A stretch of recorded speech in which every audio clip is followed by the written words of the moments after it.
दोस्तों, बाइबल दुनिया की सबसे रहस्यमय किताब है। इसमें लिखे गए वचन, घटनाएं और पैटर्न संकेतों से भरे हुए हैं। जितना डीप हम बाइबल में जाते हैं तो चीज़ें उतनी ही गहरी होती जाती हैं। ये किताब न केवल पास्ट के बारे में बताती है, बल्कि हमारे प्रेजेंट और फ्यूचर की घटनाओं के बारे में इसमें पहले ही से लिखा हुआ है। इसकी यही खूबी इसे बाकी किताबों से अलग बनाती है। ये एक ऐसी किताब है जिसमें सभी मानव जाति के पाप से उद्धार की योजना शामिल है।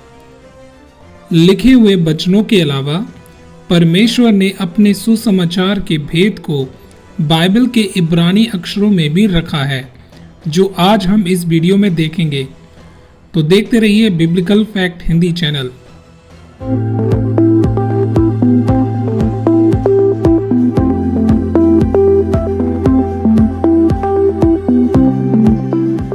तो दोस्तों, यूहन्ना 19 अध्याय की घटना तो आपको याद होगी, जिसमें यीशु को क्रूस पर चढ़ाकर उसके सिर के ऊपर एक दोष पत्र टांग दिया गया था, जिस पर लिखा होता है, यीशु नासरी यहूदियों का राजा।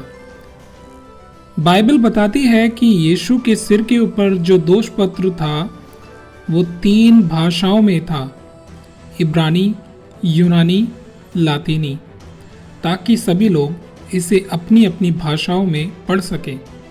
रोमी लोग इसे अपनी भाषा लातीनी में पढ़ेंगे, यहूदी इसे इब्रानी में पढ़ेंगे और यूनानी इसे ग्रीक में।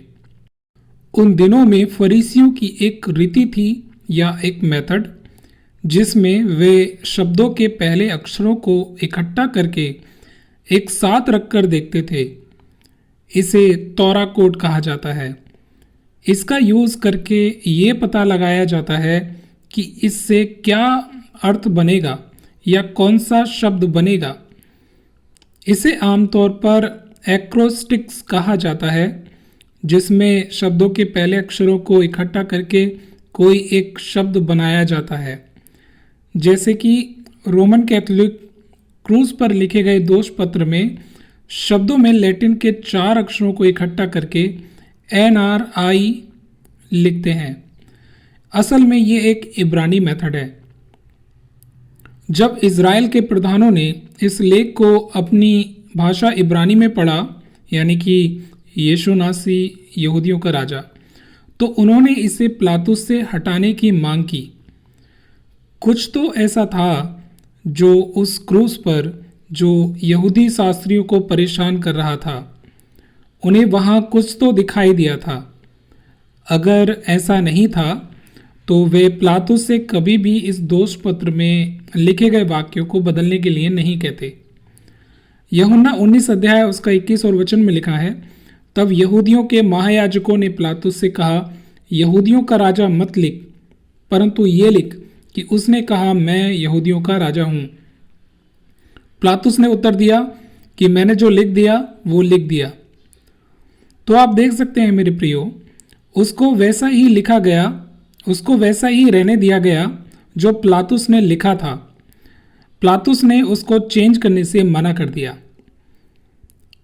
जब याजकों ने इस लेख को इब्रानी में पढ़ा तो वहां उन्होंने इन 4 शब्दों के पहले अक्षरों को देखा कि क्या उनकी इस भाषा में छिपा हुआ अर्थ है। जब उन्होंने इसे देखा तो उनका खून उबल गया था, क्योंकि वहां उन्हें कुछ दिखाई दिया, और वे था हिब्रू में परमेश्वर का नाम यहोवा। यकीन नहीं होता ना? चलिए मैं आपको इब्रानी में दिखाता हूं। इब्रानी में जो शब्द वहां पर लिखे थे वो थे यशुआ हा नासरी बेमेलेख हा यहूदिम। इसका हिंदी अनुवाद है, यीशु नासरी यहूदियों का राजा। तो दोस्तों, मैं आपको बता दूं कि जो इब्रानी भाषा है वो लेफ्ट से राइट पढ़ी जाती है। अब आपके सामने इब्रानी के 4 शब्द हैं। पहला शब्द है यशुआ, जिसका पहला अक्षर योद है। दूसरा है हा नासरी, जिसका पहला अक्षर हे है। तीसरा शब्द है वे मेलेख, जिसका पहला शब्द वाव है।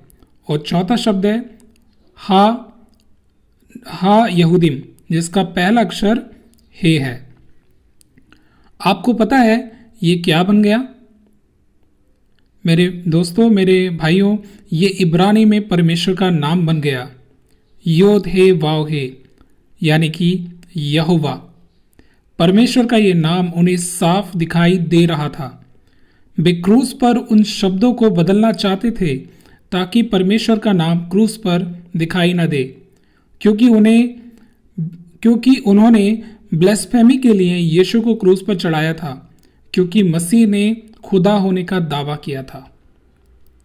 इसमें कोई शक नहीं कि ये परमेश्वर ही था जिसने एक शरीर में होकर सारी मानव जाति के लिए अपने खून को बहाया। ये सारी दुनिया के लिए एक अनमोल तोहफा था। इब्रानी में लिखा हुआ ये मैसेज मसीह की गवाही दे रहा था कि वह उनका खुदा था, यहोवा था। वे लहू जो क्रूस पर बहा ना तो किसी स्वर्गदूत का था, ना किसी इंसान का, बल्कि परमेश्वर का था। उम्मीद करता हूँ इस वीडियो से आपको आत्मिक उन्नति मिली होगी। आप सबसे रिक्वेस्ट है कि हमारे चैनल को सब्सक्राइब करें और ज़्यादा से ज़्यादा इसे शेयर करें। मिलते हैं अगली वीडियो में। शालोम।